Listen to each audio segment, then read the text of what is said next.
move out. We came into a body, and we will move out of a body. The question is, what you're going to do when you're here. Why you're here. And what you're here to do. This work that I've done for many years was understanding who am I. We had an idea. I am mastermind. And I'm going to take you through some slides, and I'm going to take you through several different slides of different expressions of different individuals that I've ran into. I wasn't looking at who am I. It shows that it's looking at who are they.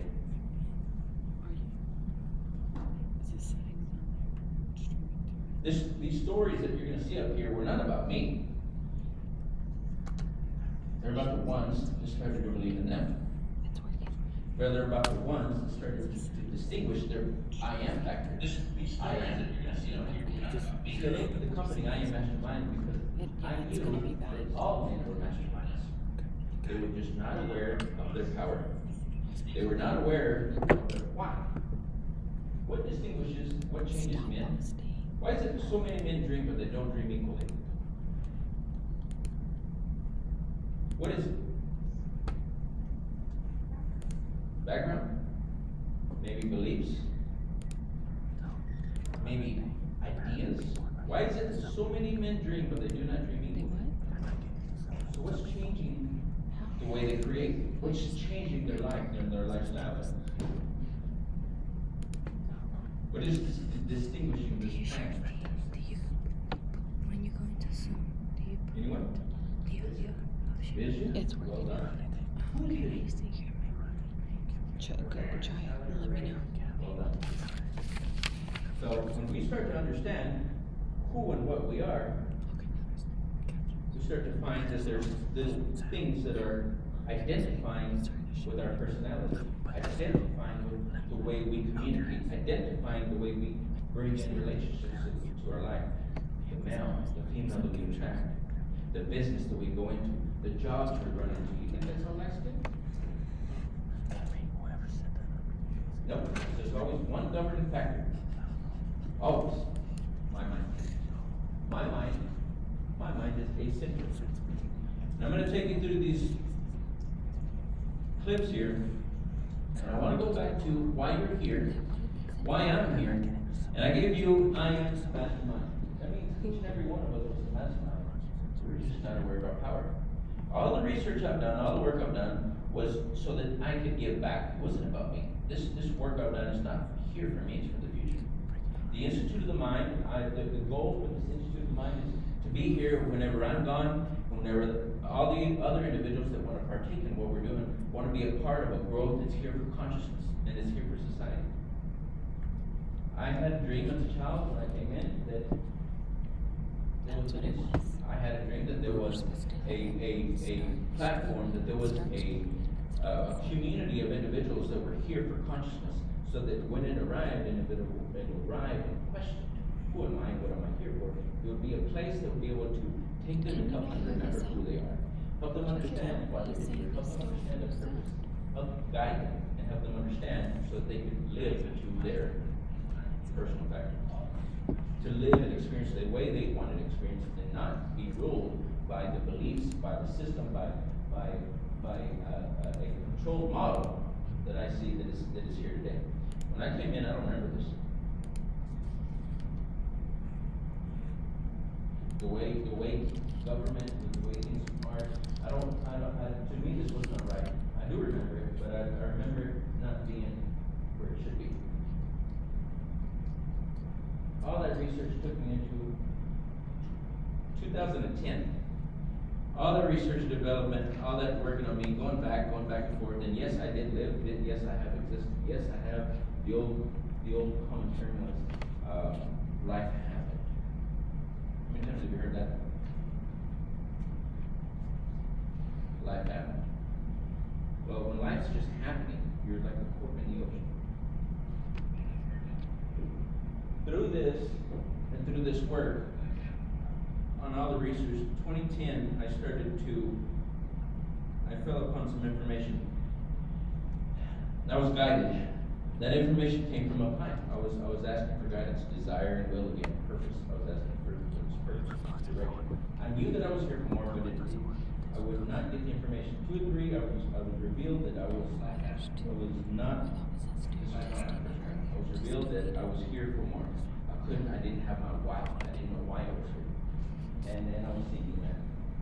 Through these years, through school, through development, nothing showed me anything other than my keep seeking from a higher source. Keep looking inside was what kept directing me.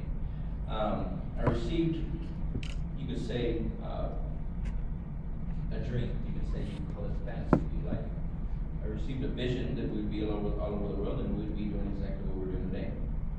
I received a vision that I would own several companies and I would find men that were in harmony with what I was doing and that I would invest in them and then we would find other men that wanted to grow and wanted to develop themselves and that's what we're doing today.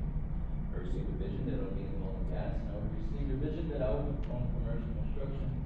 We would be in engineering, we would be in all these different things, commercial. Everything that I have worked at has come and it's been coming. There's no accidents. So as I took this venture and I started to work and work with faith, I took on my first company and I started to move. I said, now it's time. You're here to create, build companies, build them. The others, when they're ready, will show. When it's time, they will be there. The others that are supposed to work with you or work towards this plan and this work will show up when it's time. So immediately I took off. Created my first company. First company went on, of course, 2 years, 2.5 years later, lots of work, lots of developing myself. We're gonna need to figure that out later. But through this time, through this research, I was working on me, but at the same time I had faith and belief that whatever was here was coming. Now through this research, I researched Andrew Carnegie's funny little story as second, I think it was second grade. I researched Sam Walton. Anybody know who that is? Correct. So I had a vision and I started to study a man that was doing things different. Then I started to study Andrew Carnegie. And I was studying what was making them different. What happened? Immediately I was attracted to this type of information through the years, back and forth, coming back and forth. What was changing to me? My belief in me. I would go back and go research something different. I would go back to my setting in life. I would go back and research. I'd go back to the hood that I was in. I would go back into research. I would go back into my living, my beliefs. I would come back out and I would go back to my dreams. My why. Why am I here? What am I here to do? Through the years of growing, I get another vision. Finally, I was 3, and then 2010, I received a little bit more visions. I said, my God, do you expect me to do that? I said, I know. Okay. I had no education in business, never built a company, never did any of those positions. As a matter of fact, and to say they asked me to leave school, high school, right? So a lot of you may say that's impossible. Well, I've created millions of dollars, generated millions of dollars monthly, generated millions of dollars weekly. How is that possible? How is that possible? Well, when you're looking for your why, when you're looking for purpose and you've got a desire, you start looking. I asked, very first thing I asked each and every one of you, why are you here? What do you want? There's nothing wrong with want. Want is the unexpressed expressing. Want is desire. Want is why we're here. When we start thinking about what is want, spirit is working through you. Want is spirit given to you. You giving back to spirit. Then spirit bringing it back to you so you can see it in a formal experience. Right? I had an idea. I had a dream. Spirit. What's unseen? Ideas and thoughts. Gives it to you. Want saying run faster, jump higher. You can do that. You get a dream, you get a fantasy. Why do you kick it out? Why would you kick it out? Spirit is giving it to you. Your job is to give it back to Spirit. Then believe. Then act. Spirit give it back to you in physical form. Now, I asked for guidance. I started to build companies. I started to spend millions of dollars in individuals. Andrew Carnegie, Hill, Earl Langell, we have Bob, we have me learning here from from all these men. Andrew Carnegie, I'm just going to give just a little bit of information on Andrew Carnegie. Back in the 1800s, he was the wealthiest man in the world. He spent 50% of his life earning it. He spent 50% of his life giving it away.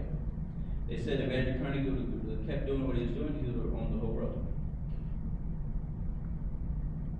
He's gone, and his legacy is still here. His wealth cannot go away. It still keeps compounding because he was doing something different. Who was Andrew Carnegie hanging around at that time? Who were his group? Well, we have Thomas Edison. Oh, so that's a legacy. We have Ford. Built the first Ford vehicle. What were these men studying? We have Rockefeller. I'm sure you guys have heard of the Rockefeller Empire. What were they studying? Right? So when we're looking at this, what were these men studying? What were they doing? What were they learning? Now all these men have left their legacy as we see it written. Rockefeller, Ford, Thomas Edison, Barnes, Will Banks, Firestone. You start looking at all these names, they're big hitters. What were they doing? What were they thinking? How were they thinking? What were they doing different? Now, this information that I'm talking about goes back thousands of years. Andrew Carnegie found Napoleon Hill. Napoleon Hill found him actually and said, okay. He said, I would like you to take this information that we have and I would like you to pass it down. So he asked Hill to spend his 20 years of learning this information and studying the 500 most wealthiest men in the world. As he did so, he wrote down Think and Grow Rich. So Think and Grow Rich is making millions of millionaires, they say. So there's information coding in this. So through this information, I ended up finding Bob because I was helping people and I was spending millions of dollars on people. I was spending millions, trying to understand how the mind works, trying to understand what makes a person tick, trying to understand how I can break his paradigm, how I can break his program, how I can get him to become the man that he wants to be. Millions of dollars. I would take the man out of the business and say, you want to earn your own company? Yes, sir, I would. Come with me. Take the funds out, buy whatever was needed. Let's go. But then something would happen. And I didn't understand why they weren't able to break the mold. They would go back to what they knew how to do. Or they couldn't take on the new habits and behaviors to own the company. They couldn't earn the amount of money. Some would take on the new habits and behaviors, but then the money they attracted was only enough to earn exactly or more or less what they were earning before. Threw me off. I said, what's going on? Why is it they left the company and now they can earn more, but they're still attracting more or less the same amount? So then it's just not a physical game. We've got an energetic game. If they weren't in harmony with the money, they couldn't attract the money. I would have to come into the company, and I would take over the company, and all of a sudden the revenue goes up. I'd leave the company, show them what to do, revenue would go down. And it was always an equal proportion to what they were earning before. So I started to do more research, more understanding, and I ended up asking for guidance. And 3 days later, I received a phone call, and some businessmen introduced me to Bob, and I flew down to Toronto to go find him. And several things changed along this way. There's a lot that went on between all this. So here's Napoleon Hill. Well, while I was performing this 20-year task of research, which I had undertaken by Mr. Carnegie, because I analyzed hundreds of well-known men, many of whom admitted that they had accumulated their vast fortunes through the aid of Carnegie's secret. Among these men were, and here you see them, Woodrow Wilson, Theodore Roosevelt. Who are those men? Presidents. Edward C. Barnes, Alexander Graham Bell. What are we seeing here? John W. Davis, Charles Schwab. What are we seeing? Empires and legacies. That's what you're seeing. Men that knew certain information. Now this information goes back thousands of years. Before these men, Andrew Carnegie came here as an immigrant. They had no money. They were in poverty. So was Ford. So a lot of these men came in with nothing. They were the first to start of the legacy. What changed them? Here we go with the introduction with me, and I'm going to move on. These are some of the companies, the first company that I first started, and these children now they're adolescents, and they're a little bit grown up even then. When they first started, I raised my first 3 kids. Their mother passed away when my son was about 1.5, somewhere around there. But I raised them, and so I started my first company working full time. That was it. The vision said, get up and work, get up and do it. This is your vision. Go do it now. No knowledge of what to do. The older pictures are gone. We lost them. I was there in the server, but they're gone now. But the children, they were little. So 2 years I worked full time, 12, 14, 16 hours, days, and then I would get up and crack it on. I would make myself during the 6, 7, 8 o'clock, I would get my orders, then I would ship my stuff up 2 in the morning a month. For 2 years, I was generating income so that I have enough money to buy product. I was waiting to oilfield supplies. You don't get paid for 69 days a lot of times. So I had to earn quite a bit of money. But when I started doing something that I wasn't programmed to do, I didn't have the knowledge to do it, but I started acting immediately. Want.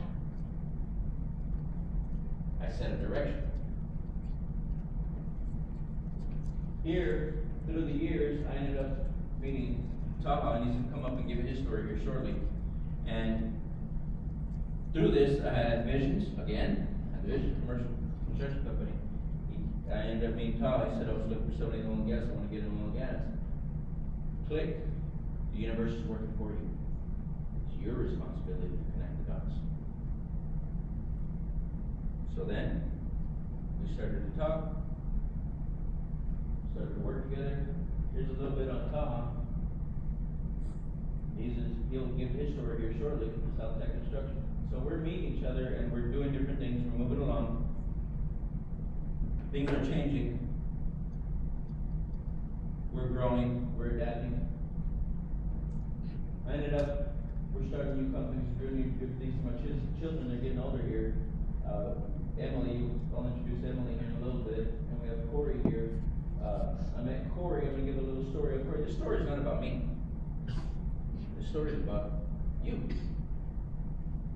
I'm going to bring Corey up here just for a second, or if he wants to grab the mic, I don't know what we have here. The reason I wanted to bring this back and do this live is so that people can see the live creation. It's one thing to hear people doing big things, but it's another thing to see it live happening, right? So I met Corey, I don't know, he was just 17, 18 years old, young man. And I met him and I asked Emily, actually, he was dating Emily, if he wanted to come to a seminar we're having. It's one of her first seminars. And this is them a little bit younger. And I'll let him take over from here. Hello, can you guys hear me? Come up there, it's easier. Yeah, come on.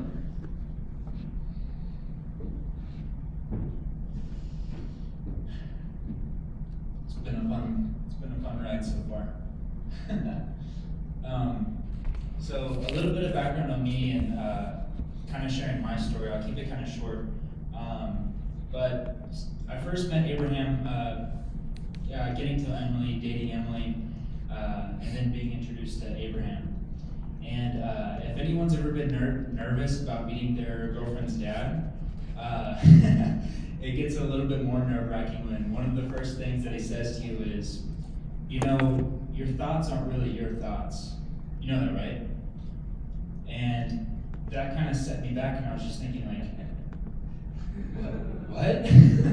Of course they're my thoughts. But that was the first time that I ever even thought about my mind or thought about how I think or what I think or why I think it. That began a true journey into where I'm at now. So that was the first kind of emotional impact that hit me and opened my mind to even think about, why I think the way I think. So fast forward a couple months later, Abraham and Gillis host a seminar in Denver, and I had never been to anything like that before.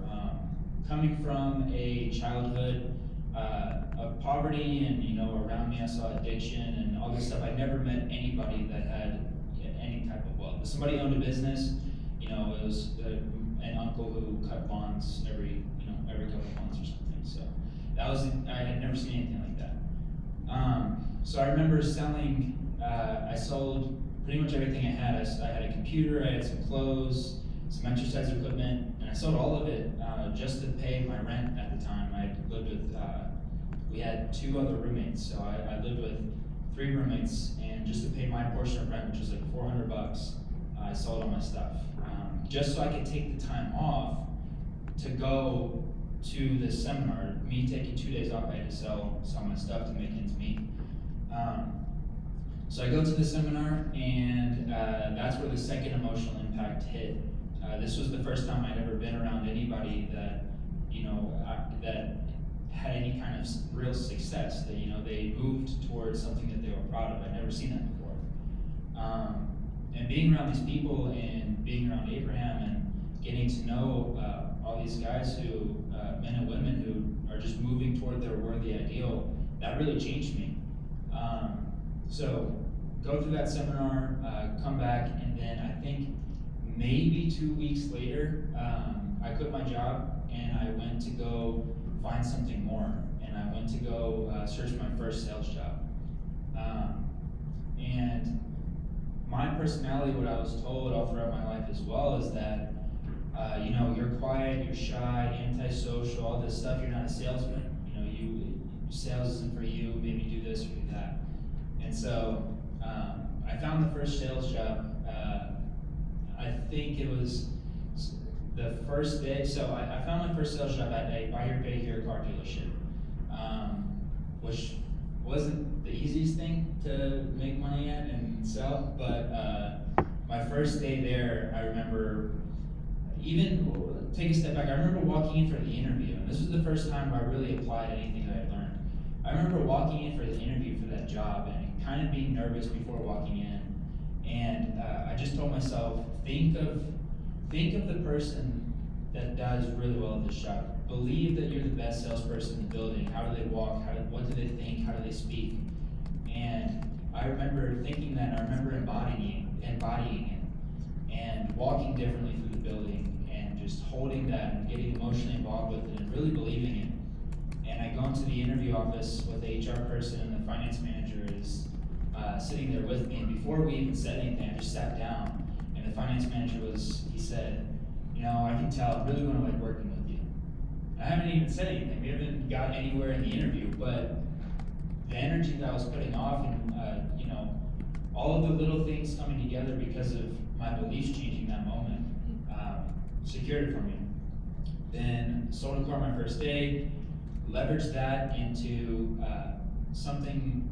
into the next sales job where I get a call, and the only reason this person called me for an interview, the only reason is we shared the same area code. So I'm from Ohio, Cincinnati, Ohio, and he went to school at Ohio State, so he recognized the area code. My resume was, a year at a restaurant or something, and this is a decent paying sales job, so I was completely underqualified. But I received the call, and he asked if I've ever done sales before. I said, yes, of course, I'm great at sales. I have a great sales position. I just sold a car today. And he gave me the interview, got the job, and that was the next leap. So I went from making $9 an hour at the restaurant, living on my own with 2 roommates, into my first year at that sales job, I made just under $70,000. I think I was 19 or something at the time. So that was a huge leap into an industry that I had never thought that I could do previously, until I changed my belief system, until I applied everything I learned here, everything I learned through Abraham, through all of the information that that's out there. And then pre-COVID, March or April of 2020, the same thing happened again. I felt that it was, becoming time to make the leap again, and so I did it. And now we saw up here, this company, Trading Empire, we started in, it doesn't say the date there, but it was in April of 2020. And even starting that, I had recognized what I had done in the sales job. I had recognized at that point that if my belief system changes, then it allows me to propel forward. I used the exact same recipe for Trading Empire to learn stocks and to learn day trading and all about the financial market, which I've come to love and really obsess over. But I used the same formula, and I went from making my best year at the sales job of $70,000 a year into February of this year putting $70,000 that month. So the leap, again, I used the same formula, I did the exact same thing, I changed my beliefs, I emotionalized with the person that I created in my imagination and brought it into the physical. It's the essence of what this company is, and it's only the beginning. It's so exciting, it's so much fun. So. And I want to step in here. As you were rewriting the self-image, and I'm going to go back to this, if we believe we're the beliefs from the past, if we stay with those beliefs from the past, they can only create your future present. And if we still keep thinking and thinking from that same state, we get stuck. I've seen this often, so many times, more often than not. I started to question why I was here. I started to question why they were here. Now, when we really start to understand that statement, then I was looking for the personal factor, not only in myself, but the personal factor in others, right? So when you started to rewrite your personal factor, that means you started to rewrite the self-image. We cannot outperform the self-image. And any of you guys that are a little bit older here, you know how hard and how difficult it is how to outperform the self-image. Because you felt it when you're stuck. You know when you're stuck. You know when you keep doing the same thing. You know when you keep getting the same results. Right? So why is it so many men dream but they don't dream equally? Here I had a 17-year-old and 18-year-old man. He shifted his self-image. He's one of the individuals that has shifted so quickly. Went from 17 annually to in 70, and then he's 21 now. He's 22 now, but he was 21 when he came in. He made a decision again, and he did this. His desire, his want. We've helped him guide it. We've helped draw what was perfect inside of him. This is what I want everyone to understand. There's perfection in each and every one of you. You have to see it. You have to believe it. And if you can hold it in your mind, we can show you how to get it. Corey believed. He did this work. We're supporting him.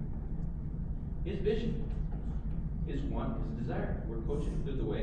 Of course, it's through constant spaced repetition. It's through constant work. It's constantly working on your mind day after day. I go back to the man I became 20 years ago. I'm not the same man. If I were to go back to the same man, none of us would be speaking here today. All the people, all the lives, all the different companies we've built wouldn't be here. Neither would they be in my surroundings. Neither would they be living their surroundings, because I was thinking. And I was thinking of creating. And I was thinking of creating bigger things and doing bigger things in a different way. Everything that's happened is because each and every one of us have thought outside the box. Corey was thinking outside the box. It's no accident. How many people can say they're now earning $70,000 a month? How many? This is the reason I wanted to bring this live and do this live, so that people could actually see the results happening live. How many people do they know around them that have turned their annual income and made it a monthly income? Normally it doesn't happen. How many individuals do you see will change the lifeline of their generation, of their family tree, and make what their parents were earning and make that monthly. Or more. Because I know that's what he's gonna do. He hasn't stopped yet. Hell, I don't want him to stop. Right? You don't want to stop, right? Why? Spirit wants to grow. Spirit wants to grow. And this is a dream, a desire. And we're seeing the unfoldment of it. And we'll continue to see more because this is not going to stop. And we're gonna be spreading this worldwide. This is where we're going. Anything else? The only thing that I want to add is, I don't think you guys can read it, but just the first part I wrote, Rome wasn't built in a day. The Roman Empire was built the moment the idea formed. And I kind of go about everything like that. In my mind is, if I can create the idea and emotionalize with it, that moment right there is what creates a new future for myself. If I allow myself to emotionalize with that idea and that I formed through my imagination, my life just changed. Because I'm committed to myself, and I know how to change my self-image to match that idea. So I take that philosophy into what I do now. I take that philosophy into what I'm going to do next year, and then next 5 years and 10 years. I think that's a fun way to live. I'm willing to trade my life to live that way.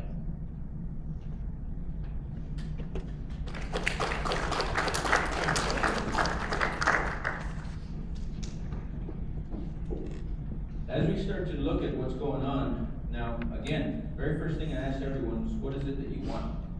Why are you here? Thank you. What is it that's inside of you that's looking for more?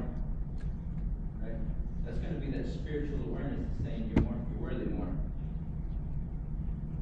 I had a dream and a vision many years ago that we would be doing big things and we would be doing things in a big way. When I go through these companies, it wasn't about me. It was about the expression of each individual and where we're going. We see these individuals that are here, but they're not here by accident. They're here because of desire.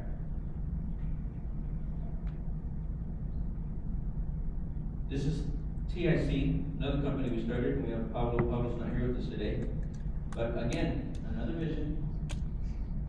I had an idea and a vision, and it came to me.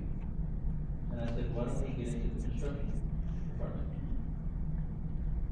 And again, I'm just going to go through it. It was not about me. It was about him. Somebody out there was looking for that opportunity. Somebody was willing and able to go outside the box and work on himself. Again, this is not an outside job. This is an inside job. You've got to want it. And not only do you have to want it, you've got to be okay with being uncomfortable. You've got to be okay with stepping outside the box. You've got to be okay with stepping out of your beliefs so that you create whatever it is that you want. Tossie International, manufacturing. So we're in the supply chain. Now we're manufacturing our own products. All started off with just an idea. Again, why? Why are you doing what you're doing? What are you trading your life for? Again, I said it earlier, we have so much time. We have so much time. Everybody has the same amount of time, 24 hours. And I don't know when the end date is for each and every one of you, but I know it's relevant because we're experiencing life and we're growing. So as we go through time, we're not just going through time, we're going through creation. We're going through goals, we're going through ideas, we're going through visions. And it all started with no money that we had. If you really grasp the truth, it all started with no money that we had. I didn't need the money until I made a decision. I didn't need the companies, I didn't need the people, I didn't need the CPAs, I didn't need the accountants, I didn't need none of those things until I made a decision. Those people came because of a result, because I was working on the cause. I was looking for other people that wanted to work on the cause. I was looking for other people that had a dream. I was looking for other people that wanted to express their perfection. What are we finding? What's the common denominator of success? Doing the things that others don't want to do. Long-arm engineer, we have Aaron here. Everything started off with an idea. with a vision, with a desire, and no accidents.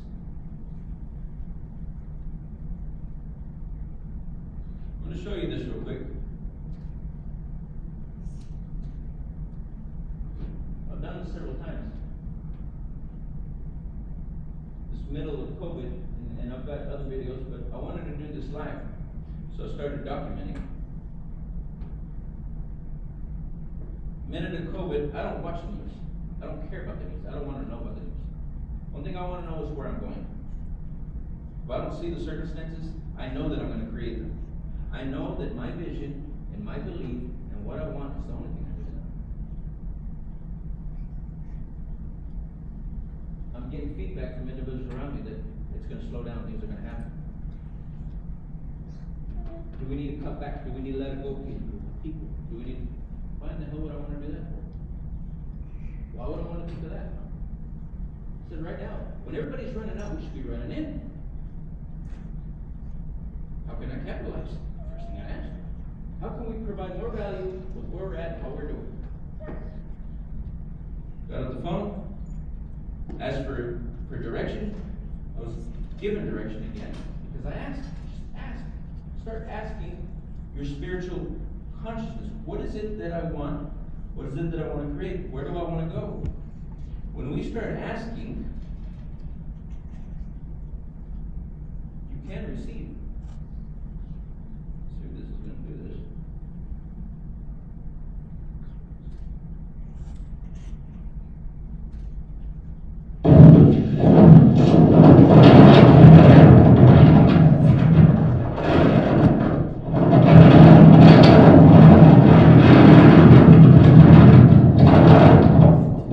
I create. That was a little loud, sorry guys. But what I did was, I a lot of times I'll go to my desire of what I want in my imagination. That's where I was created. I'll go to my imagination and I'll see the vision of what I want, and then I'll create sensory factors in my mind, and then I'll pull that in my imagination. So I grabbed the dirt, felt it in my hands, and the thing I was given a vision was that we would be building tanks. And we would have tanks going all over the U.S. Tanks and vessels. I was sitting there on the field and I started to imagine. I said, no. I said, let's get in the spirit of this. What did I get in the spirit of? My imagination. Where fantasy is created. I asked for guidance. All of a sudden, vision started to come. And it said there would be a man who's got 20 years experience. It's been his family's business. He's been doing it for X amount of years. He grew up around it. He worked with his grandfather from a child. He was up there seeing the tanks. And I see this mental image of this whole expression of this individual. And they had sold the company, and that he would think it he would be grateful to have the opportunity to do it again, because he knew how to do it. It was sold, the company was sold. And then I came back from the fantasy world. Well, you may think. I picked up the phone and said, Dog, how do you feel about building a tank vessel company? I said, I got it. I said, okay. I said, I'll let you know. Made 3 phone calls. Called 3 different men. I said, find me the man that has 20 years experience. It was in his family's business. He's gone through it. He lived through it. He knows how to build them.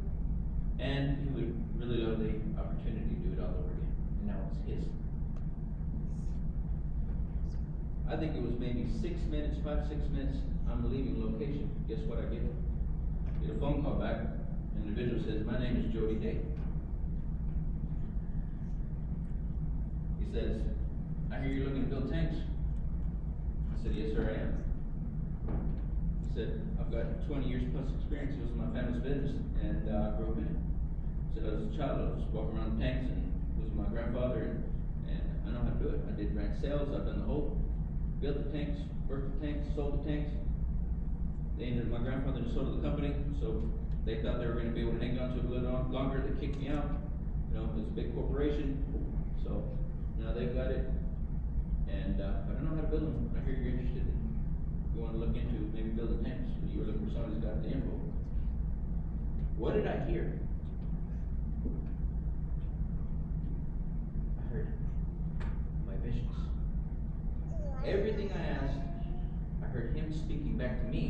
what I received.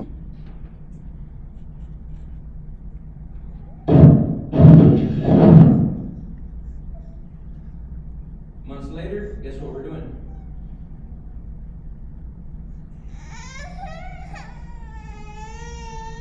Guess what we're building? Creation of one man's mind. Was it my mind? Or was it his?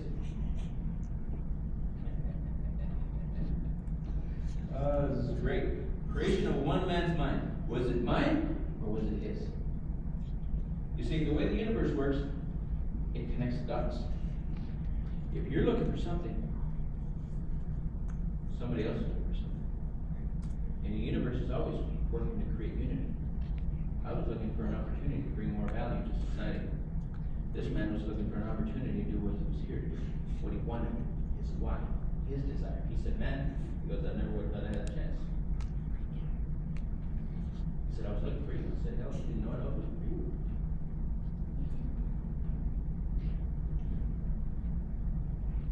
What are we seeing? One man's creation. What are we seeing? Is it mine? What are we seeing? One man's creation. Is it mine? One man's creation. What are we seeing? We're seeing the desire of many men. Many lives. Many people being impacted. Why? Because I see something in you. I know where that perfection resides. And I know that we can help people draw that out.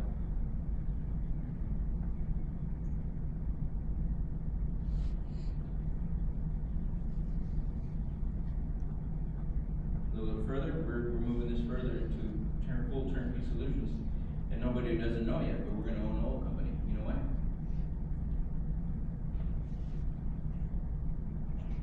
You already created it. Why? Nobody knows it yet, but we already own the whole company.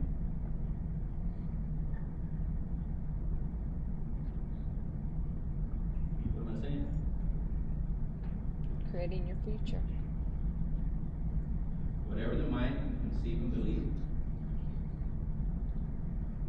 we can create.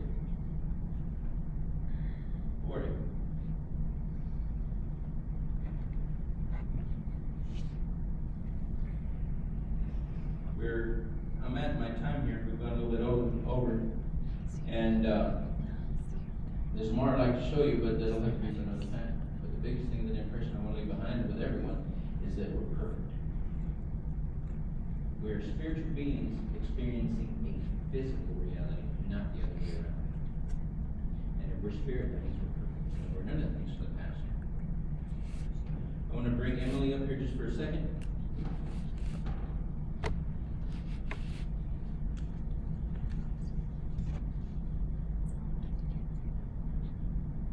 We're going to go through this information. Taha's, we're going to introduce Taha and Gilles here shortly. And they're going to give you stories of how they've used this information to create a different pattern plan, an alternate pattern plan, and how they've used this information to create where they're at. And I've got Emily up here. She's going to load up her page here. Many years ago, again, part of the vision that I had many years ago was that we would have an institute of the mind. And the bigger vision is that we would have companies, and we're in the business of conscious creation. So all the companies that we own, we're offering this information to. All of the things that we're doing, the bigger vision is have. Is there any way to lower that down over there? You have to do it from the iPad. No, I'll try to adjust there. I need you guys to work it down back there before we start. The bigger vision is all these companies and investments and the work we're doing is to have companies all over the world where we're teaching this information, we're showing people how to create, we're showing people how to live the way they want to live. Doesn't matter where you've been, doesn't matter where you come from. Right? If I were to ask you who are you, the first thing you're gonna tell me is your name. If I look further, you're gonna tell me you're your race, you're gonna tell me you're your religion, you're gonna tell me you're your culture, you're gonna tell me all the things that somebody gave you.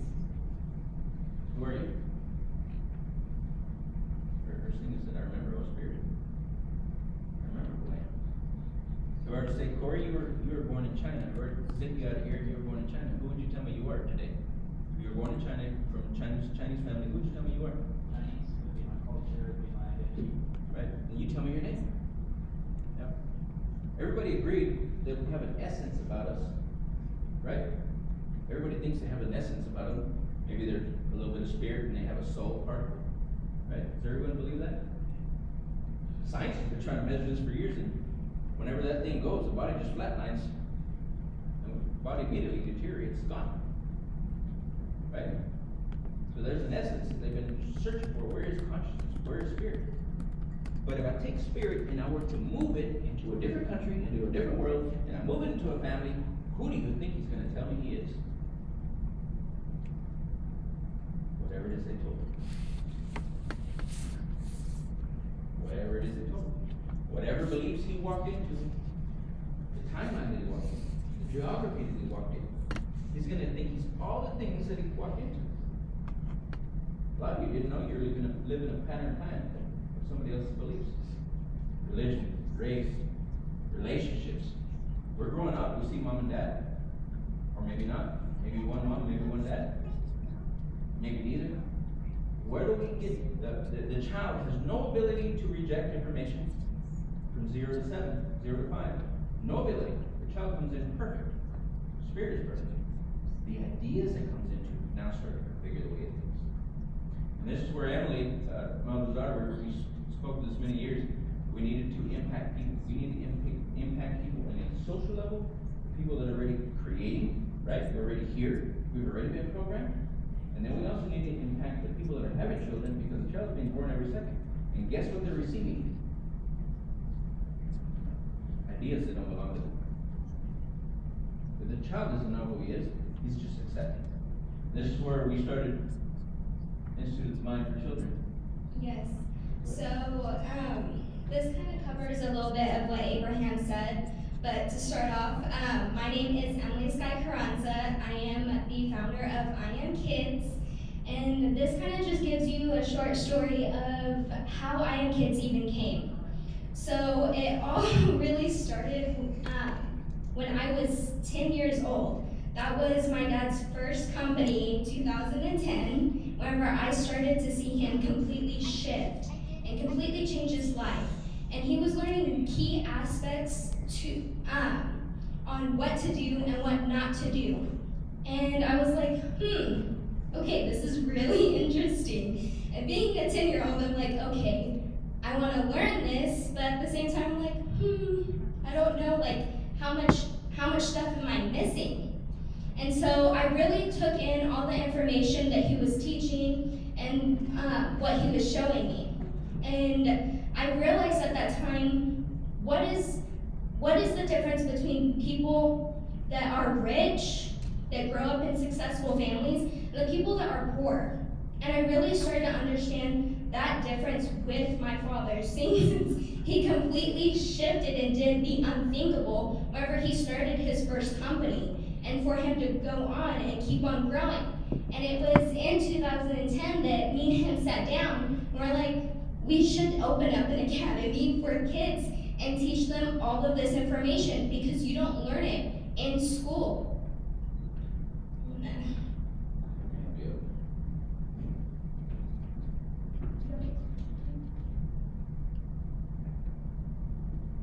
Okay, so, and that's why we're here recently.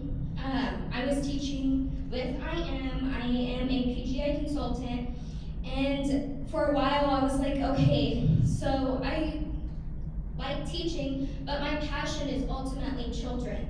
Ever since I grown up, I always wanted to teach and be able to have someone there that could teach children all of this information. Whenever I was a child, I was like, I wish there was someone that could have taught me this information, and I would try to find people that could teach me this. And that's why I really looked up to my father, because he was showing me this. He was a living, breathing example of the keys to success and what to do, and most importantly, what not to do. I'm good at that. And so, with his help and with understanding and a lot of research, I started I Am Kids. And I Am Kids is a subscription-based platform that is for the ages 3 through 15. Now, why 3? Why would you start at 3? Well, like Abraham said, from 0 to 7, your children are being programmed. What does that mean? We're giving them our beliefs. Mm-hmm. I had to go back and tell Emily, when I learned the rest of this information, I've been studying spirit and where it came from and all this jazz and trying to figure out who I am and what I'm becoming and all this. But I was still missing the factor. Well, I was raising kids, I was raising them according to my level of awareness. So I had to go back and think back, my God, what was I doing at their 0 to 5? And each one of them is a different 0 to 5, because I'm 3. And everyone's 2 years apart. So what was I doing through each one of their 0 to 5s? And I had to go back and say, my God, what did I do? So then I turned around to them, you know what? Yeah. You know, you're gonna need this later on if you wanna get further than where you are. I know because I programmed you. Yep. And that's why this information is really important. Children that grow up with families that maybe don't implement reading or read to their kids or show them, hey, being successful and setting goals is a good thing. It's something that you want to do. Well, guess what? Normally, if you aren't taught that, you're not going to do it. Me, specifically, as a child, I was never read to. I was never like convinced, hey, you should go and read, you should go do that for fun, or just, pick up a book and study. That wasn't my programming. So I never wanted to do that growing up. You had no sense of recognition, at least. So 0 to 5, the subconscious mind is being programmed. Okay? So the child doesn't like to read, chances are they weren't programmed to read. I didn't enjoy reading, I was programmed to read. Later on I did because I want to stay there. So again, it's desire that makes you grow. So I desired enough that it moved me into action. But the child doesn't know that. They just think they're thinking, we think we're thinking as adults, but it's because we were programmed in certain beliefs and behaviors. Yes, and so that kind of goes into what do we teach? So we do teach goal setting and goal achieving. Why is that important for younger kids? Again, if you don't know what a goal is, how can you achieve them? How many people know what a goal is? Raise your hand. How many? Okay, so there are 3 different types of goals, and the first 2 aren't really considered goals. So whenever I teach my children's class, especially the younger ones, I don't teach them the other 2 goals because those aren't goals and I don't want them to get in their mind, oh, there are 2 other types of goals, because there's not. There's only 1 type of goal. And the first one is something that you already know how to do. That's not a goal. If you already know how to do it, then you've already done it, right? You have a self-recognition, you're not growing. Exactly. And then the second goal is a B-type goal. And it's something that you think you can do. That also doesn't constitute as a goal. Because guess what? A lot of people think that they can do a lot of different things, but they're not going to go out there and do it, are they? Chances are no. Because they don't have the desire or drive to go and do it. So that one doesn't constitute as a goal either. Now the last one is the one I do teach. It is a goal. And it's a C-type goal. It's something that you've never done before. It's something that you want to wake up to every single morning. It's something that drives you. Working on it. So that's why I teach goal setting and goal achieving, because if the children from 0 to 7 learn how to set a goal and understand, hey, I can set a goal at 3 years old, I can set a goal at 7 and achieve it, and then I can go on, once I achieve that goal, I can grow and keep on scaling. Most grown-ups and adults don't know how to do that today, or we struggle with doing that. But if you learn that as a child, can you imagine where you could be? And the biggest thing is goals are not to get, they're to grow. Yes. They're never to get. The mind is an activity. The mind it's always in a constant state of change. So our job is to always set higher goals so that we continue to grow. It's who you're becoming along the way. Yes.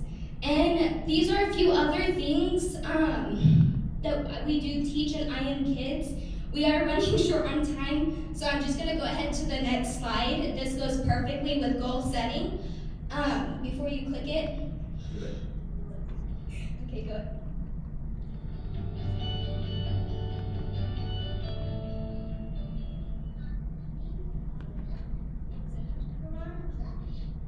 I am with.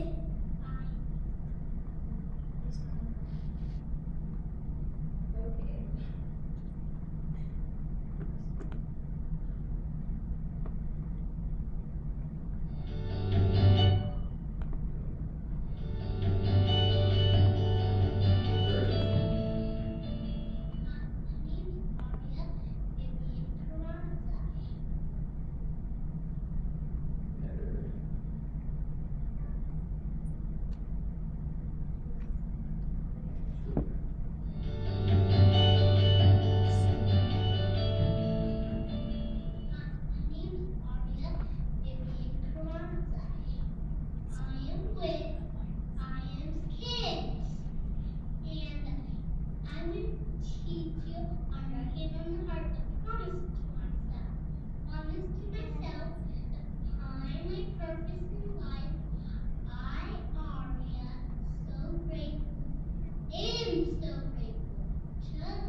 Now, I'm sure most of you are wondering, why did I play that today with the presentation? Well, Arya was here just a few moments ago. She had to leave. It is her bedtime. But she came up to me and she told me that one of her goals was to come up here and speak on stage. That she wants to be able to help people all over around the world and give them really good advice and teach them, just like her father Abraham Kranza and just like me. She came up to me in class. She's like, Emma, you and Abraham are both on stage. You both go and speak.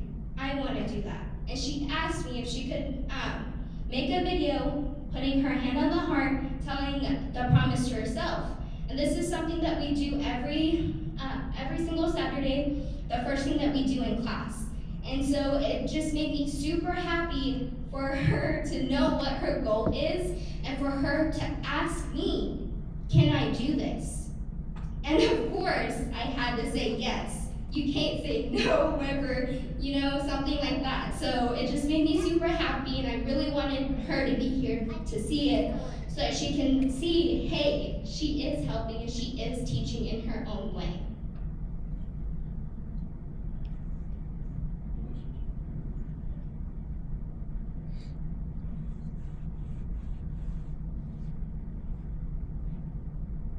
Alright, guys, if you have any questions over I Am Kids, or if you have children, just at the end of the presentation, if you would just find me and you can come and talk to me with any questions at the end. Thank you.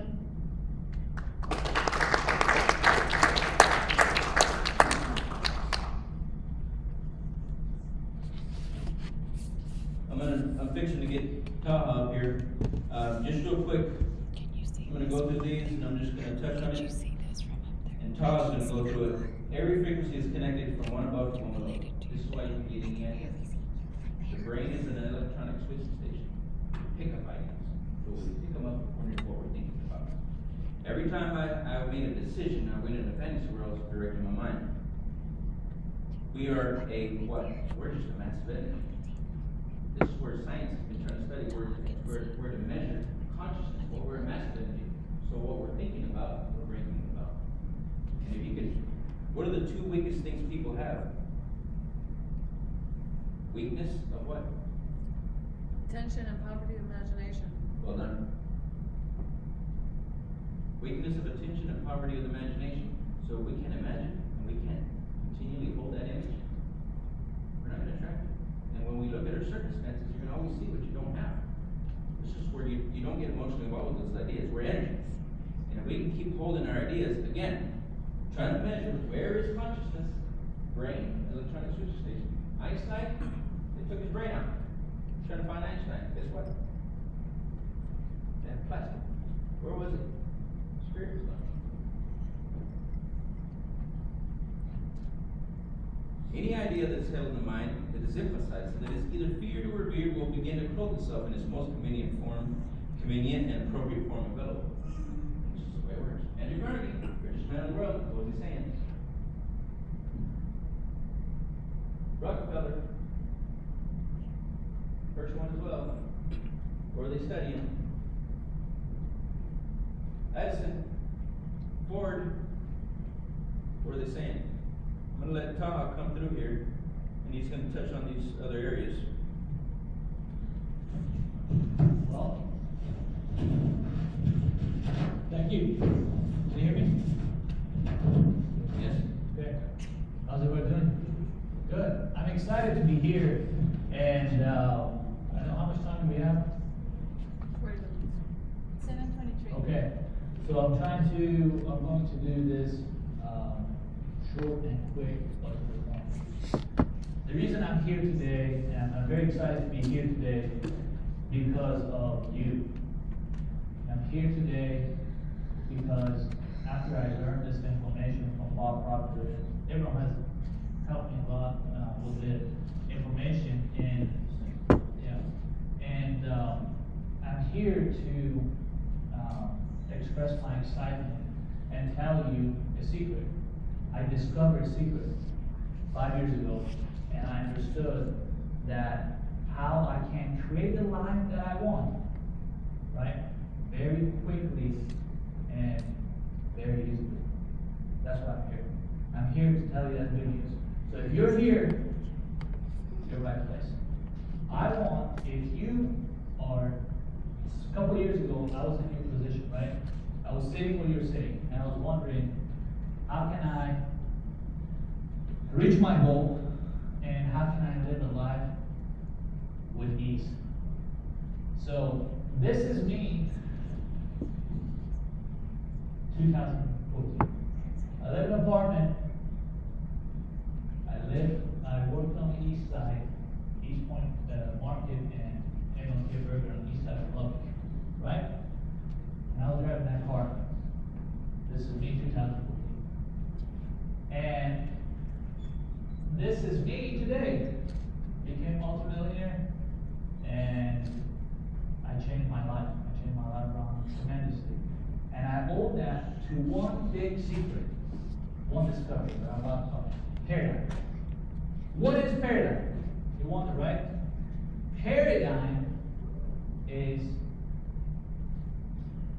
in your mind, in your subconscious mind, has exclusive control over your personality that creates your reality. Let's say it again. Paradigm has exclusive control over your personality that creates your reality. Who is here ready to ride? I want you to stand up. Who is here who is ready to ride? You guys? Ready to rise? Ready to do better? You guys? I want you to stand up.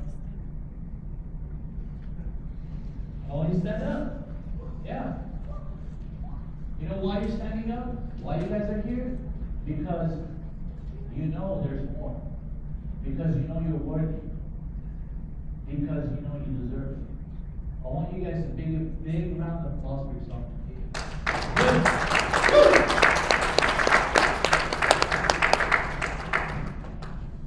You guys are done. I'm here not to just talk about money. I'm not here to just talk about wealth. I'm here to talk about all aspects of life. I went from 2014, I was having a good life, but I was unhappy. I was exhausted. I was living under fear, right? I was here to chase the American dream. I'm from Iran. I was making barely $50,000. I was taking home $30,000, right? But what changed? What took me to this life? Now, what I'm going to say is, what I'm about to release this secret, I can't guarantee you that you can become a millionaire. It's up to you. You have to make that decision. What you need to know is you are it. When I made the decision to change my life, I understood. I spent 5 years after I met Abraham. I spent 5 years, and I understood the biggest investment. I spent thousands of dollars on myself because I understood I'm the biggest investment. Most of us, we don't invest in ourselves. You know why? Because they never taught us. What I'm about to share is exact opportunity I wanted somebody to give me 15 years ago. If I had that same opportunity that I had 5 years ago, I would have been doing much better than I'm doing right now. So the secret I'm about to share with you is I discovered what the paradigm is. I'm not in control of my life. The paradigm is. We don't know that. Nobody told us this was even existing. This wasn't even an option.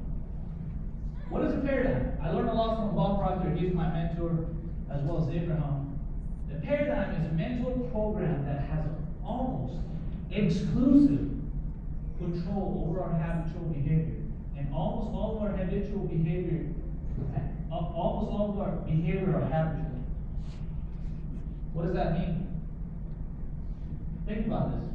When I heard this, I was shocked. I said, what? I'm out of control? The paradigm is? What is this paradigm? How do I build this paradigm? I understood the paradigm is my belief system that was created and dictated all aspects of our lives. Everything in your life, all the decisions, all the behaviors, everything that you have is controlled by a paradigm. So we want to talk about, this is my first question when I was sitting in your place. I was wondering how this paradigm is built, right? Two things, through genetic and through environment. Genetically, the paradigm was maybe the way we think, the way we do things. It came from our great-grandparents, came to our great-parents, came to our parents, they gave it to us, right? Then, we got it from environment. We start learning the information we perceive through environment, through where we were born, through our culture, through our race, depends on what time we were born, right? And the religion. Everything that they told us, we took it in our subconscious. All the information that we perceive, listen to this, all the information that we perceive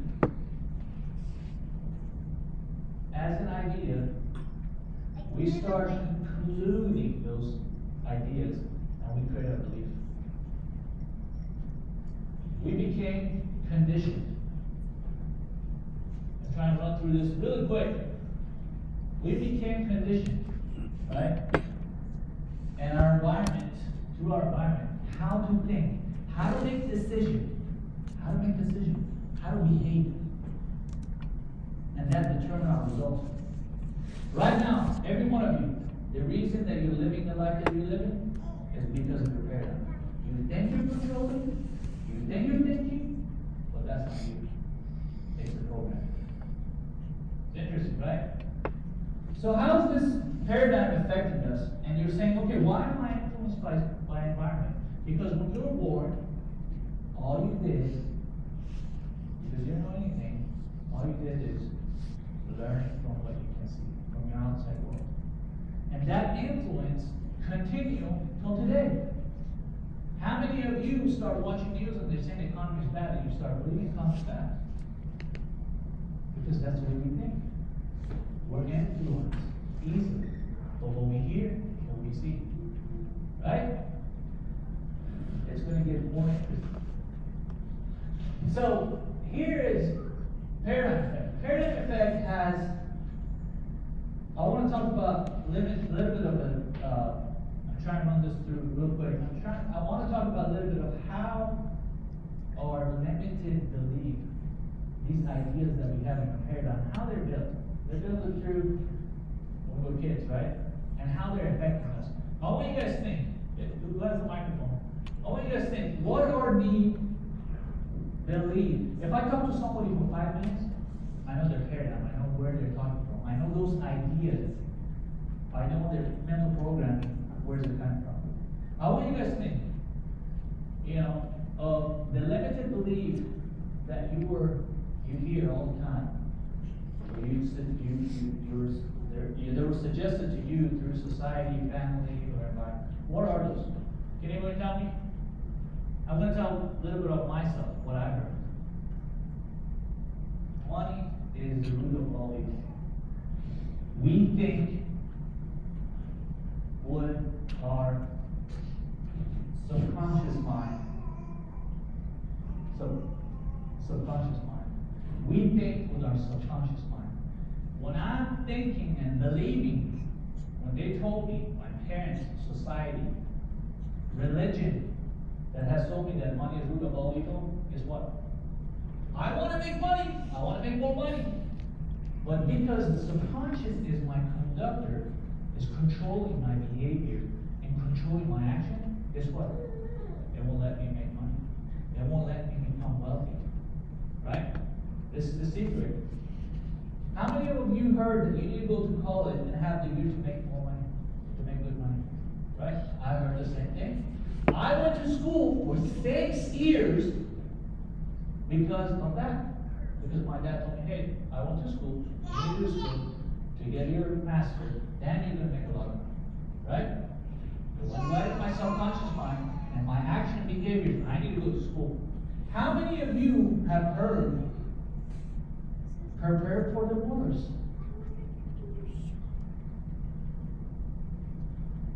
Prepare for a rainy day.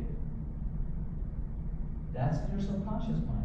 You do want to take big steps. You do want to consciously do better, but your programming that dictates your behavior and action tells you, prepare for the worst.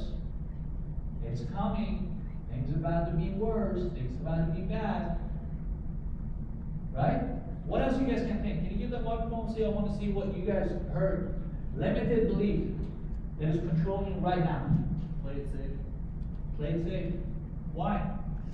Your parents teach you. Play it safe. Anyone else? Don't move too fast. Don't move too fast. Don't move too quick. Scared money don't make money. There you go. Anyone else? A young man approached me. I work with a lot of people. I coach a lot of individuals. He approached me and says, hey, Tom, I want to thank you because I was always, he's a financial advisor for one of these big firms. He was telling me, hey, Tom, I couldn't reach over $150,000. I tried really hard, but I couldn't. The first question I asked him, I want to see your team, who you're working with, right? And there's no team, it's me. I was like, that's a problem. Let's find out what's in your paradigm. So we start discovering, everyone and I start working with him, we start discovering this guy, his dad told him, do not rely on anyone. Trust yourself. He wanted to grow business, but his subconscious mind, what is holding him and taking his behavior and action, told him that, hey, don't trust anyone. Nobody is better than you. This is how we live. There's so many other examples. We don't have time. I don't want to take a lot of time because we have Gillis coming up. But I want to talk about paradigm effect. How is this affecting us? How is paradigm affecting us? Paradigm is affecting our self-image. What is self-image? Self-image is the control mechanism that determines what comes in your life and how well you do. What you are who you are and how much you worth. The image of yourself. And it's built through what? Through those elements. Environment, the people you interact with, the experience that you had in the past, the perception of you, what you're capable of doing. Time, how am I going to use the time? Right? That's going to be paradigm effect. How am I using my time? What am I using my time? What am I spending my time doing? Effectiveness, how effective I am. How important I am. How successful I am. Based off what you think, you're going to take action. And that determines your effectiveness. Productivity, how productive are you? How you see yourself, how much can you do? When you think about that, you know what determines that? Your paradigm and your experience.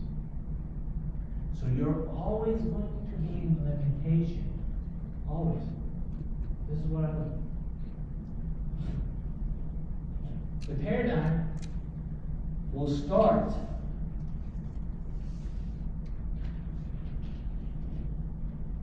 paradigm will make you, if when you understand the paradigm, right now, the home you live in, the car you drive, the people you surround yourself with, what you think you can achieve, and the circumstance you receive, the things that you see yourself in, it's all because of paradigm, right? So, basically, when you start understanding the paradigm, what's going to happen? You start consciously making better choices. Start taking opportunities. And also reaching your true potential. When we talk about taking opportunities, Abraham gave an example. He called me when the oil, they're on the gas. Oil was negative 35 per barrel, right? I was getting calls left and right in our office. Hey, what are we going to do? Contracts are getting canceled. He called me. You know what he told me? Hey, when everybody's running away, we need to look for opportunity. You know why? Because he changed his paradigm.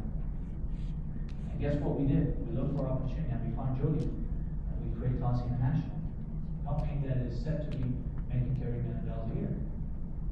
This is how paradigm, changing paradigm, is going to affect your life. So you're going to ask me next question is, hey Tom, how would I change my paradigm? That was my question. When I heard that first time from Bob, actually I heard from him, and then Bob. He told me, hey, you need to change paradigm. I was like, you change your belief. I was like, no, I'm good. I have a master in business, dude. What are you talking about? And he's like, no, you don't know. I said, no, I do. And he went and studied. After a year, I started seeing him changing and getting better results, doing things with ease. Nothing could upset him. Right? I was like, oh, shit. I'm sorry. But I'm falling behind. Let me see what he's doing. So I started studying with him. Right? When I started studying with him, I understood how to change the paradigm. So, changing paradigm is consistent repetition of an idea that is opposite to the paradigm. When we're talking about that, what does that mean? That means if you think that you're not successful, if you think that you have problems, if you think you can't, you need to change that. You need to think that you are successful. You need to think, that's what you need a coach. You need to think that you can. You need to think that you are successful. Neville Goddard in his book says, you and your world are one. When you say I am, whatever follows I am, that's what you want. I am successful. I remember when I came to the United States, I had my uncle was living here at the time they were living here for 35 years. I came, I was chasing American dream at a time. I still do. I love this country. I saw a big, nice boat, Malibu boat, 26 foot, hanging to F-250 truck, nice one. I said, hey, uncle, that's nice. I want to have that. You know what he told me? Hey, dude, I love him to death. He must be watching this. He said, hey, dude, I've been here for 35 years. I haven't been able to buy one. What makes you think you can more? In my mind, I was like, no, I didn't have this information. I said, no, I'll get it one day. And I was able to get that in 2018. So what I'm trying to say is 2 questions you need to ask yourself. 2 very important questions that you need to ask yourself. Am I willing and am I able? Am I willing and am I able? Second question, I'm going to answer the second question for you. Am I able? As a human, theology and science prove that we have infinite potential. Right? Am I able? Let's answer the question. Yes, I'm able. I think that will pass. I may change my paradigm. Am I willing? Are you willing to pay the price? Are you willing to do what it takes? That's what you ask yourself. The second is emotional impact. Emotional impact is very, it happens to some of us, right? Unfortunately, most of entrepreneurs and people who need help, they come and ask for help. Unfortunately, when they hit the bottom of the barrel, they need real help, right? But it doesn't have to be that way. It doesn't have to be that way. When I came to this country, one of the things I saw that emotionally impacted me, I saw my uncles. They were here for 35 years. They weren't successful I thought they would be.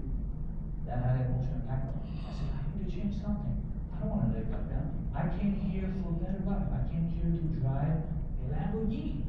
I came here to buy $1 million home. I came here to become a millionaire. That's when I start changing my paradigm.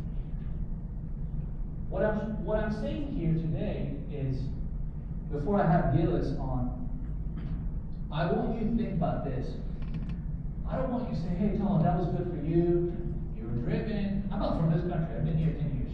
You guys, I don't know, most of the people, if you're here, born here, you're an immigrant, whatever. Don't say, I've talked to a lot of people. Don't say, hey, Tom, that's good for you. You had a drive, you're lucky. No, none of that. That's not true. Don't say that it was just for you. No, you can do it too. If I came here from Iran, one of the poorest place in Iran, Kurdistan, and I came to the United States, it became 3% of richest person in the world. 3%, right? If I could have done that, with not speaking very well English, not having a lot of experience in the United States, not having a whole lot of connection, what makes you to think you cannot do it? I want you to think this way. I want you to tell everyone about your dream. This is what I did. I want you to believe in yourself, and I can help you. I want you to feel your power. I want you to take the power back. When you start thinking that way, when you start understanding that you're unique, which we're here to do that, the game is going to change. You're going to see a different world. Now, who's here ready for paradigm change? There you go. Good. I love that. I want to invite Gillis, our colleagues, and she's going to talk about who am I, right? Who are we? Let's give a big applause of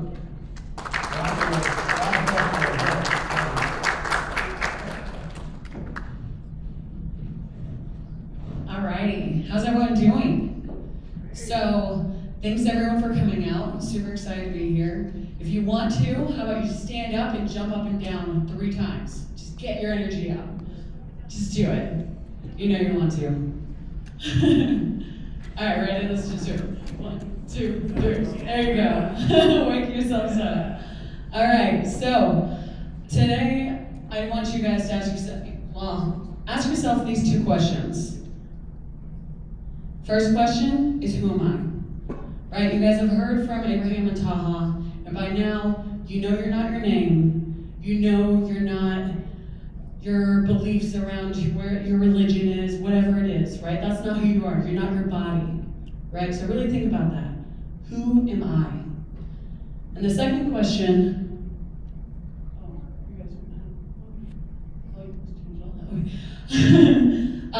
the second question I want you to ask yourself is, why am I here, right? Why are you here? Well, you're here because, just like me, you want to experience more, you want to have more, you want to be more, you want to experience life to the fullest, right? You're not happy necessarily with where you're at, maybe it's okay, but you want to experience more, right? And with that, for me, it started out when I was 18 years old. I joined the Coast Guard. I went into the Coast Guard because I wanted to become a rescue swimmer. I wanted to be the person, I've always been someone who wanted to give and to help people. And I joined because I wanted to be those people's last hope. I wanted to be that person who, when they thought they had no one left, I'd be that person who pulls them out of the sea.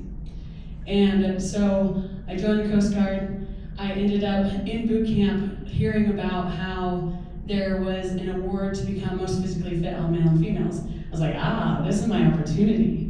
So I made a decision as soon as I heard it. I told everyone, literally everyone on base knew that I wanted to be a rescue swimmer. And then in that decision, they made me work for it. No one knew what my goal was, but they knew I wanted to be a rescue swimmer. And as a rescue swimmer, as a lot of you probably can assume, it's kind of like the special forces of the Coast Guard, right? So it's extreme workouts and extreme conditions that you have to operate in. And so I ended up, through that period of time, working my butt off, literally sweating as everyone was getting ready for bed, having to sweat on the quarterdeck, and for an hour until I had a puddle of sweat below me. And then finally it came down to the time where I found out that I did get awarded most physically fit male and female, my boot camp graduating class. And that wasn't by accident. That was because I made a decision and I was willing to do anything to make it happen. I mean, I literally had to go through so many hoops, and I really had to prove it to themselves and myself. And I actually got really lucky when I got stationed. I originally had orders to Honolulu, Hawaii on a small boat, or it was actually a cutter. But they gave me an opportunity to work as a strength and conditioning instructor for the boot camp recruits, and where I got to then be trained by a former Navy SEAL, and now he trains Special Forces actually. And so I ended up getting stationed there, and I worked with over 800 recruits individually. And on their physical fitness, when it came to the remedials and swim, all those different things, I was helping them and helping get through those mental blocks. Because a lot of you, as you know, most of our stuff is on mindset. It's 95% mindset and only 5% strategy. So if we want to get somewhere, we have to work on the mind. And each and every one of those people I worked with, I'll never forget this one girl. I was working with her, and she just was terrified of the water. I'm like, why did you join the Coast Guard? I was really confused. She's like, well, I really want to help and have these things, right? So she had the desire. She really wanted to be there. But she was terrified of heights and terrified of the water. So I had to really work with her and help break through those mental barriers. And at that time, I didn't know what I was doing, right? I was unconsciously helping her to reprogram her beliefs about herself and change her paradigm, right? Like what Taha was just talking about. She had to change her identity and what she thought about that thing. And through steps and through actually the things that we teach now, that I was able to help her break through that. And I'm happy to say I even made her prove to herself that she could do it, and that I actually made her do double what she was supposed to do, right? And again, that wasn't by accident that she was able to do it. She made a decision. She was willing to do what it takes. She was willing to take every single step. I went out of my way, of course, to make sure that she could do it and help her, but I guided her and helped her through it. But needless to say, through that experience, through that time, I became obsessed with the mind. I wanted to know why. Why was it so hard for some people to break through? Why is it so many people don't believe in themselves, right?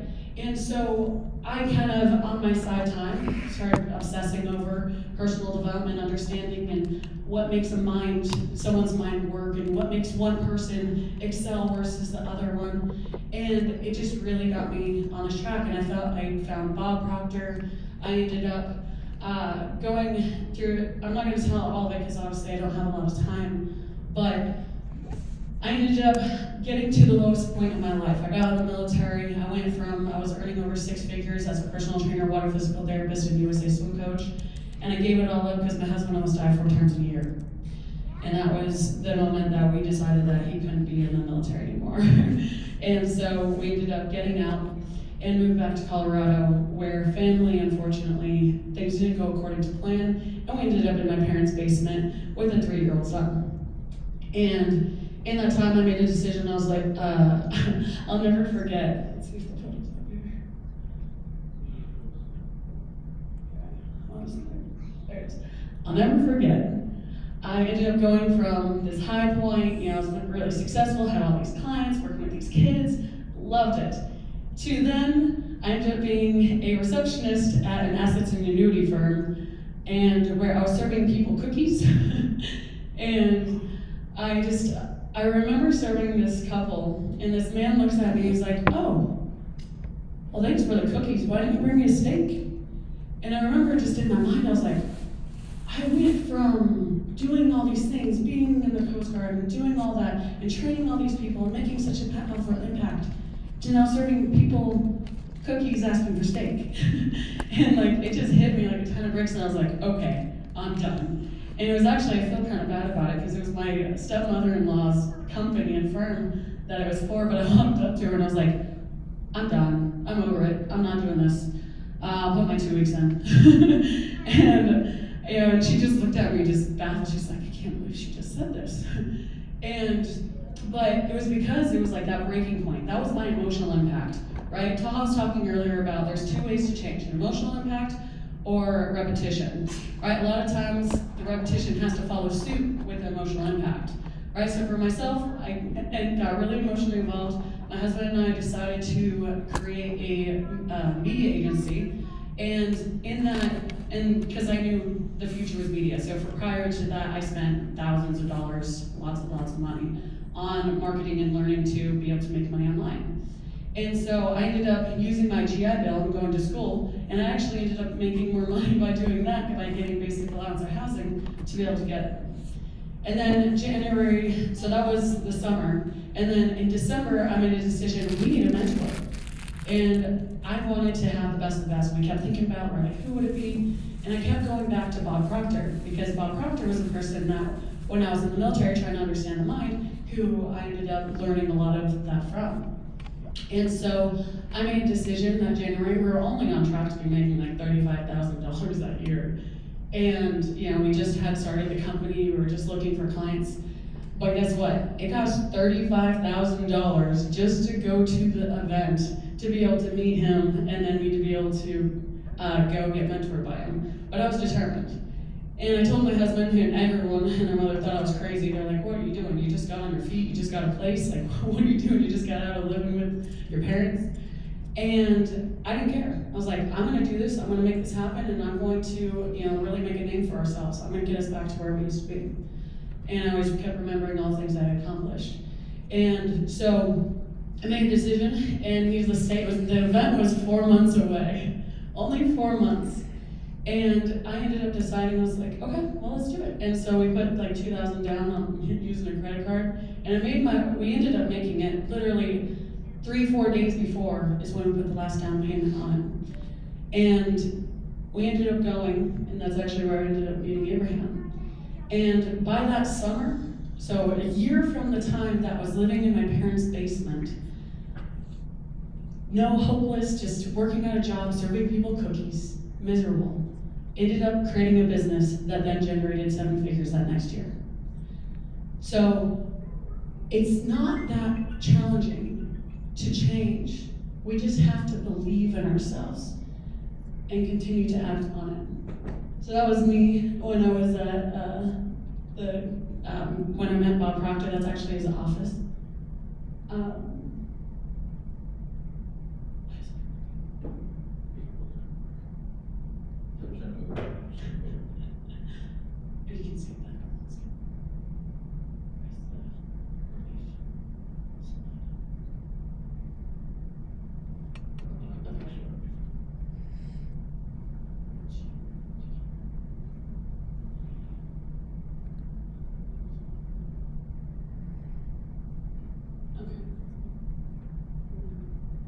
Okay, no worries.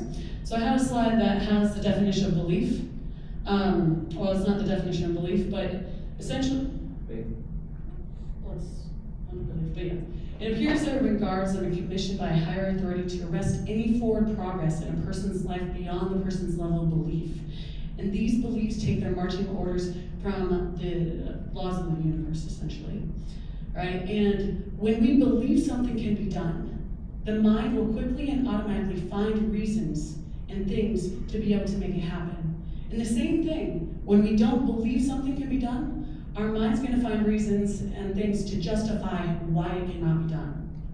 And so, there were so many times when there were so many things that kept coming up, my paradigm and my beliefs, it doubted me. It was like, how the heck? I never made that much money in that short a period of time. I was only like 21 years old, or 22. And so it was like, how can that even happen? But you know what? I made a decision and I believed in myself and I kept acting and pushing through, and therefore I was able to make that $35,000.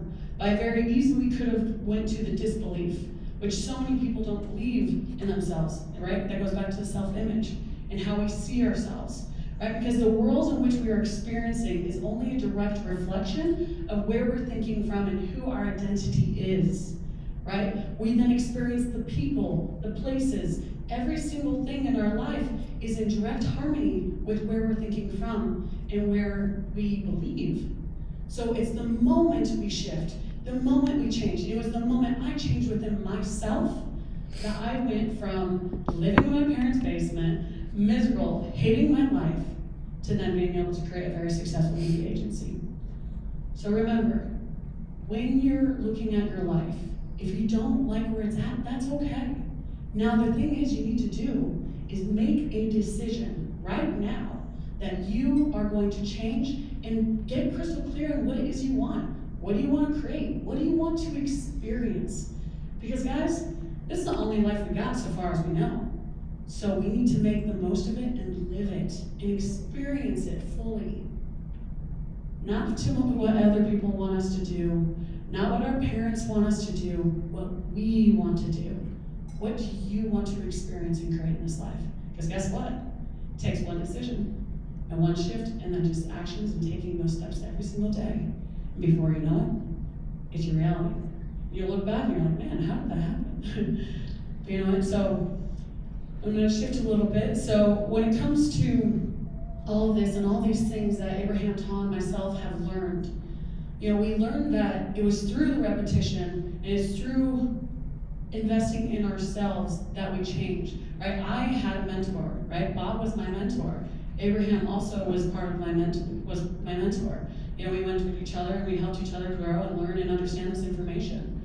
And it's through that constant spaced repetition that you then change. So that's why we created our program called Scaling for Life, because we knew, and we had clients before who were going through our programs and things like that, but they weren't making the quantum leap. So they'd go away and then they'd have to come back because they would get results and then think they were good and then realize, oh, I need that constant spaced repetition. So then Abraham ended up creating Scaling for Life.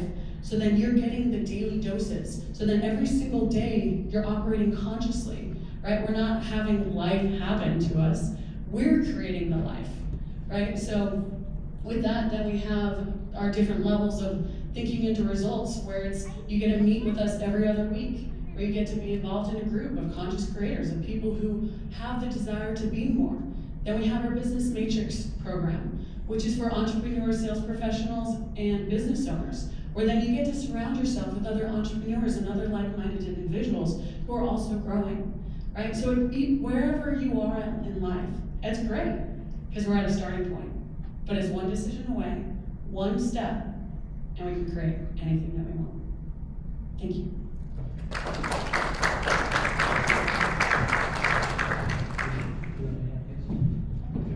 Yeah, does anyone have any questions?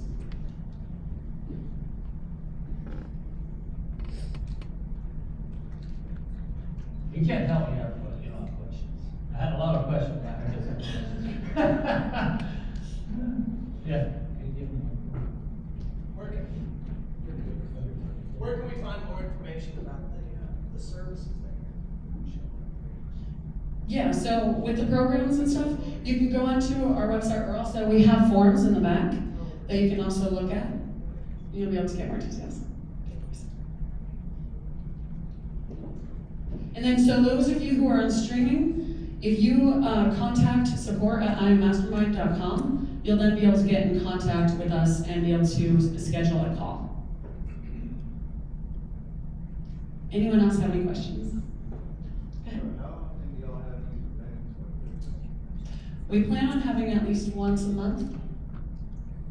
Yeah, So, what we're fixing to start doing is we want to start giving intros on just so that people start seeing who we are and what we're doing.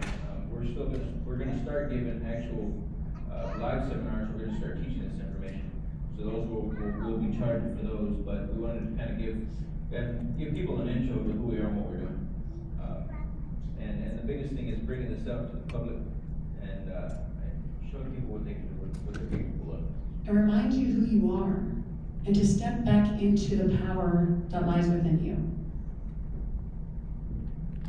Yeah, everything's about desire, guys. If I look back, the first thing that shifted in me was me knowing that I was worthy of more. Me desiring to do more and achieve more in life. And if I wouldn't have changed my beliefs, I wouldn't be the man that you see here today. And the things that we've done today are a result of each and every one of us believing in ourselves and going outside of the norm. Taha stepped out of a company he was working for. He was here, I don't know, we were generating, $50,000 annually. He was working for a company, and he was already on a pattern plan. That's what I want you to understand. When we're here, we're on a pattern plan. We're always on a pattern plan according to the beliefs. If we're not willing to step out of that, we stay stuck.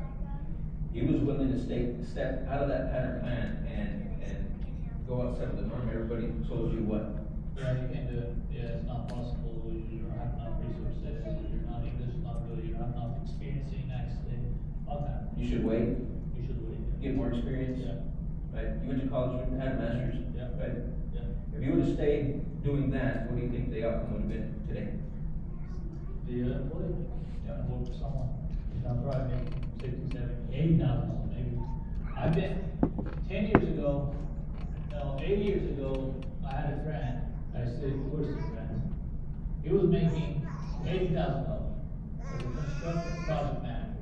Today, at that time, I was making maybe 40, and I was wanting to be him, like making $80,000. Today, he's making $100,000 after 8 years, and I became a millionaire because of the decision I made. Abraham talks about desire. I didn't have a problem having desire, guys. I had a lot of desire, but I reached my limits. The way we think, the paradigm thinks, there's a limit. You're gonna hit. And after that, guess what it is? It's burn out. You're gonna start drinking too much. You're gonna start eating too much. You're gonna start suppressing your feeling because you cannot take it to the next step. You don't know what it is. And I heard this from him. He said, hey, we need to work on ourselves. It's within. I was like, dude, are you serious? What do you mean within? He goes, no, we need to change the way we think. I was like, nah, I'm not gonna buy it. I have massive business. What are you talking about? And we don't know what we don't know. I didn't lack any desire. It's just I didn't know. I didn't know the math. I didn't understand the mind and how things work. So if you have desire and you think you got it, let me tell you something. You don't. Bob, he's been studying this information for 60 years. 60. 60. And he's still, everyone and I were very well off. I'm not bragging, I'm just telling you guys. We're very well off. Like, we're still studying with Bob. And he still tells us that he hasn't got it yet. If he would have got it, he would have walked on the water. So that tells you, if he says that we're still growing and learning. Well, it's because if you're not growing, you're essentially dying. It's the law of the universe says you're create or disintegrate. Right? That's why if you're not growing, if you're not working on yourself, you have anxiety, depression, you're always tired all the time. Those are because you're not working and fulfilling yourself, right? Because you're not creating. So therefore you're suppressing all that energy, and therefore you start to essentially die inside. Law is create or disintegrate. And the mind is an activity. It's always in a state of movement. And it's always thinking, it never stops. The mind is perpetual transportation of thought energy. You're always thinking, you're always moving. The problem is, we never set the GPS. The mind is like GPS, you don't set the direction. The universe doesn't know the coordinates. I put this picture up here, and I couldn't find the one where me and Gillis were standing, and Anthony and Hannah. But this was where this idea came. I already had a vision years prior. But when I was sitting in this dinner, I was just at night, Gillis and Anthony and Hannah, and we were sitting there, and I received the inclination, I received hints again that this was the direction we'd go, and that Gillis and Anthony would be working with us. Years down the road, guess where we're at, guess where we're going. No accidents. And what's funny is, you always have, like, your intuition will always guide you. It always tell you, like, when there's someone that you connect with and that you just have this pull with, there's a reason for it. A lot of times, it means there's something more to that, right? So always listen to the intuition. Real quick, something very important came up that we all three talked about it, but I want to kind of touch it, and that's decision. A lot of you guys hear decision, right? I heard that too, because I was at some point, didn't know this was an option, the way that this information is, the way we think. And the decision is like, okay, I'm gonna make a decision, I'm gonna do things, right? But your decision is as good as your information, what you have prepared on, what you have in your subconscious mind, right? So unless you don't bring new information, new understanding, new knowledge, you're gonna more or less create more results of the same of who you were, right? Belief system. So the best definition of that I understood, that I got from decision is from Malcolm Hill, the Think and Grow Rich. He says, when you make decision, all the people, resources, plots, situations, everything that you literally need is going to become available to you. What does that mean? That means you need to make decision and you want to take action. And you're thinking from that person, right? The person you are now is only, and you're only thinking from the same thoughts that you had, is only going to continue getting the same results. So you have to think from the person you want to become and act as if you are already that person. And then that's when you're in resonant harmony with it, and therefore attract everything that's in frequency with it. So everything you're experiencing now is because of where you're thinking and operating from. So only when we change that do we change everything. I'm not sure, but there are street watchers, can they ask questions? No? I mean, they can post questions if they have any, and we can read them Anyone to have any you. questions?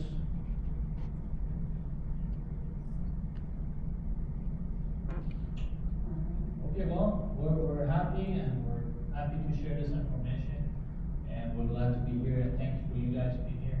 And thanks again for everyone taking the time to come out.